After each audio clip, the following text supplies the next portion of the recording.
Was Meet Kevin right in selling all of his $20 million of stock in cryptocurrency and trying to time the market rotation? Guys, as a heads up, I'm not a stock advisor. I'm not a financial advisor. This is not financial advice. You should take responsibility of your own choices. The point of this video is just to give you guys a different perspective and just to broaden your mind a little bit. And you should always be open to different opinions. And I just wanted your thoughts on this. And for the record, I did not sell any stocks yet, okay? Just wanted to put that out there. So to start off, there are two things that the stock market has taught me in my years of investing so far, okay? First thing is that you never doubt Elon Musk. For those that know, they know. Second thing is never fight the Fed, okay? And actually, I wanted to give an example about this. I remember when the market was crashing during the height of the pandemic. It was March 2020. The market was going down like crazy. We were having those circuit breakers and everything. I know a guy that thought, even though the Fed announced that they're going to be helping the government out, they're going to be helping the country out by buying bonds and printing all this money. The guy said there is no way. All the economies are down. All these companies are going out of business. We cannot survive. And he shorted the market. Now, long story short, this mistake ended up costing him $500,000. And one of the biggest lessons he got from it when he, went back in retrospect, he said that, it's a lesson that everyone already knows. He doesn't know why he fought it. You never fight the Fed, okay? You don't go against what the Fed's doing. You can't compete. You can't compete. So let's go over the most recent reports of Fed inflation, all right? So we know that inflation has been extremely high. I think year over year, it's like over 7% now, with no signs of slowing down yet. And one of the things that a few folks have noted so far, this is Meet Kevin, Graham Stephan, Tom Nash, everyone's been noticing this, is that the rent inflation in the last report was off, definitely off. I think it was at like 2% when we all know rents have skyrocketed. Now, this tells us that most likely rent increases are lagging in these inflation reports. So rent lagging, that means inflation is probably a little bit higher. There aren't really signs of inflation slowing down. We'll probably hit around double digits by the end of this year if something doesn't change, right? If something doesn't change, I would not be surprised to see 10% interest rates, 10% inflation by the end of this year. And I think just yesterday, actually, there was an article that said the United Kingdom just recently hit their highest inflation in 40, 50 years or whatever. And another sign that, what's that guy, Sasha, I forgot his last name. He's another finance YouTuber. He mentioned that, oil prices skyrocketing like they have been is not a good sign. In fact, every time oil prices skyrocketed like this, it was before big things like, the financial bubble, or the dot-com bubble, or in the 70s. And every time it happened, we ended up having a bit of a crash afterwards. So these are just a few signs to keep in mind.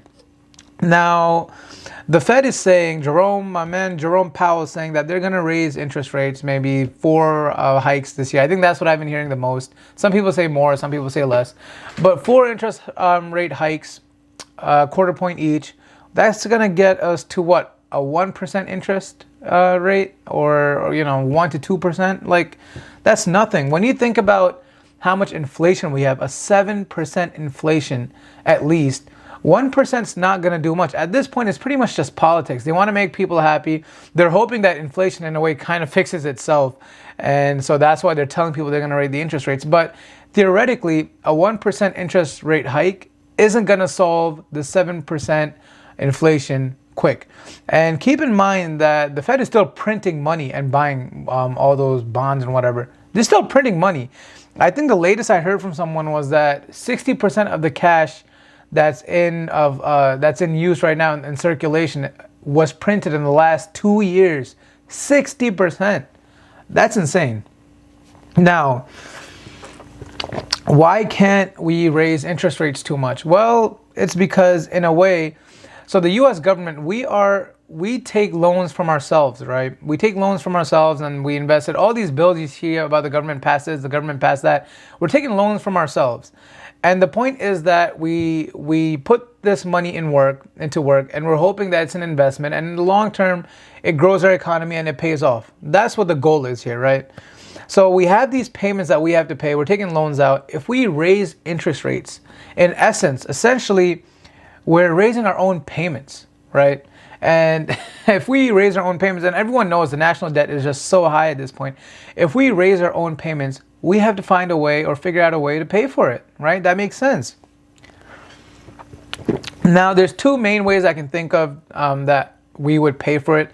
First, we raise taxes, which, by the way, I mean, a lot of people say that it hasn't been proven that raising taxes significantly means we get more money that we can use, right? So that's one. There's a lot of debate around that. So raising taxes, that's one thing we could do. The other thing is we can print more money. And I think generally what happens is that, everyone looks at the government or the Fed. They're like, hey, can you bail us out? We gotta pay for this. And the Fed would usually say, yeah, we're going to print more money and blah, blah, blah. But in this situation, I feel like the Fed won't say that because they've already printed so much money. They already know that there's so much inflation that they're going to be like, no, we can't print money. And then in that scenario, what do, right? So, and I know overall it sounds confusing. We're borrowing money from ourselves. We can't raise interest rates because that means we're going to have to pay more to ourselves. And there's only a few ways that we could pay for those higher payments. And now, I might be wrong. Maybe there's another tool because during the crash of March 2020, we all saw the Fed had many tools in their bucket that they can use to address all these situations. So maybe they have tools that I'm not aware of or most of us are not aware of. So maybe they could handle that. But, nothing I can think of right now. Now, let's talk about timing the market, okay? So I'm not a fan of timing the market. And what do I mean by timing the market? We all know that the stock market has ups and downs. They have dips, but generally it seems to go up, right? Over years, it always goes up.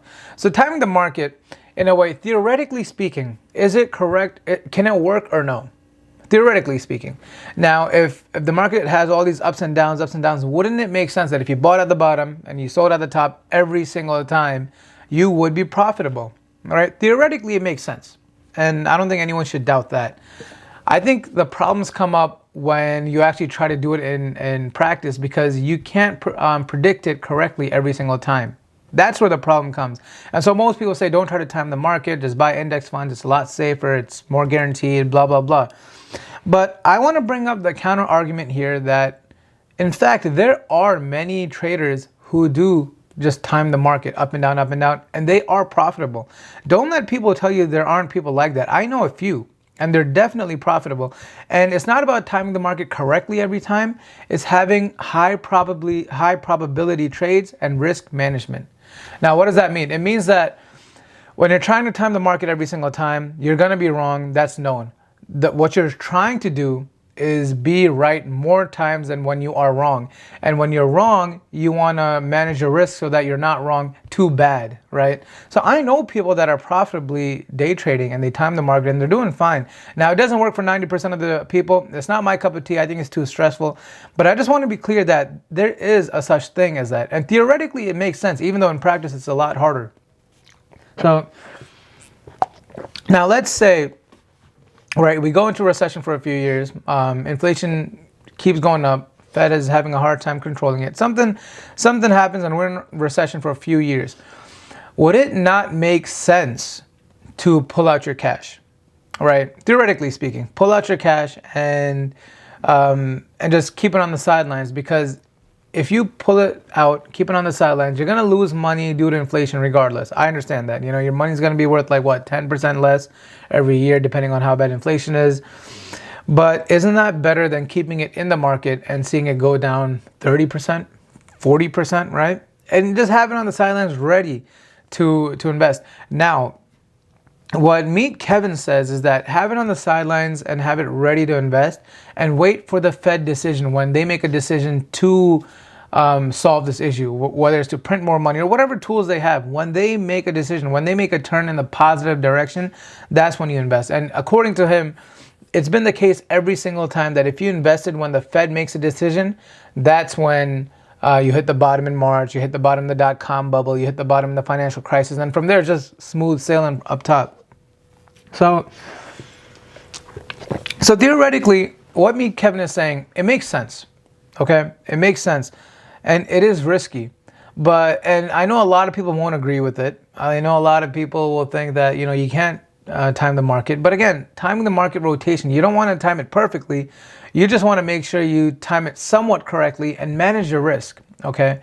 So if you sell out of everything, you cash out, maybe you lose 10% to inflation in the next year. You could potentially lose a lot more if you just keep it in the market. Or what's the downside here? Maybe the market just goes up, right? And you lose a lot of gains. In that case, yeah, you made the wrong move. But, for people that can afford to do it where they don't need the money right away, maybe it's worth it trying it out. You never know. But again, just wanted to be clear here, not financial advice. This is just for entertainment and informational purposes. I myself have not sold anything yet, but it was just something to consider. You should always be open to different perspectives. So I hope you guys enjoyed this video, and I'll see you guys next time.